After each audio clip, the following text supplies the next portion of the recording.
ba pinag-uusapan nyo? Hi, sis. Pinag-usapan pala namin kung magkano na yung kinita niya sa isang linggo. Wow, so magkano na nga ba kita mo sa 1 week?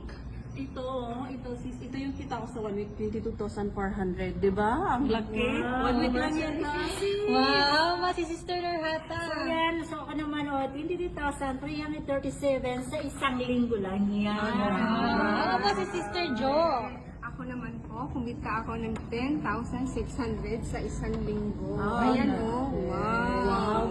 Paano pala makapagsimula dyan? Ay, napakabilis lang at napakadali lang. As long as may cellphone ka at internet connection, pwede ka na kumita dito. Ayan. So, kahit natambay ka man, professional ka man, student ka man, or empleyado na kagaya namin, or business owner, or business, traditional business na kagaya ni sister, pwede ka na kumita dito, no? So, kung ikaw ay interesado, mag-comment ka lang ng house sa video na ito para ma-assist ka namin agad.